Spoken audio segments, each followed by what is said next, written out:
അങ്ങനെ ബജാജ് പൾസർ F250യും Bajaj Platina 110cc ABSഉം ബജാജ് CT 175Xഉം ഡിസ്കന്യൂഡ് ആക്കിയിരിക്കുകയാണ് ബജാജ്. ഈ CT 175X മോശമില്ലാത്ത തരക്കേടില്ലാത്ത ഒരു സെയിൽ നിലനിർത്തിയ വണ്ടിയാണ്.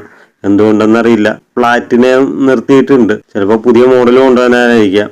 പിന്നെ പൾസർ F250 എന്തായാലും സെയിലില്ലാത്തൊരു മോട്ടോർ സൈക്കിൾ ആയിരുന്നു. പൾസർ സീരീസിൽ ചവർ പോലെ മോട്ടോർ സൈക്കിൾ ഇറക്കണതിന്റെ പ്രതിബന്ധമായിട്ട് പോയൊരു സാധനമാണ്. ഒരുപക്ഷെ 220 സീരീസ് ഡിസ്കണ്ടിന്യൂഡ് ആക്കിയിരുന്നെങ്കിൽ ആൾക്കാർ ഈ മോഡൽ ചൂസ് ചെയ്തേനെ. ചവർ പോലെ മോട്ടോർ സൈക്കിൾ ഇറക്കിയോണ്ടാണ് ഈ മോഡലൊക്കെ ഡിസ്കണ്ടിന്യൂഡ് ആക്കേണ്ടി വന്നത്. ദയവീതാരും ഈ ഡിസ്കണ്ടിന്യൂഡ് ആക്കിയ മോട്ടോർ സൈക്കിളിൽ കൊണ്ടുപോയി തല വെച്ച് കൊടുക്കില്ല, അവസരം പണിയാവും. പരമാവധി നിങ്ങൾ ഡിസ്കണ്ടിന്യൂഡ് ആക്കാത്ത ബജാജിന്റെ മോട്ടോർ സൈക്കിൾ ചൂസ് ചെയ്യാൻ ശ്രമിക്കുക. നിങ്ങൾ സെക്കൻഡ് ഹാൻഡ് മോട്ടോർ സൈക്കിൾ വിൽക്കുമ്പോൾ ഡിസ്കണ്ടിന്യൂഡ് ആക്കിയ മോഡലിന് റീസെയിൽ വാല്യൂ കുറവായിരിക്കും. നിങ്ങൾ പൾസർ സീരീസ് എടുക്കുന്നവർ മാത്രം ശ്രദ്ധിച്ചാൽ മതി. പ്ലാറ്റിനം CT കണ്ടിട്ടും നോക്കേണ്ട കാര്യം.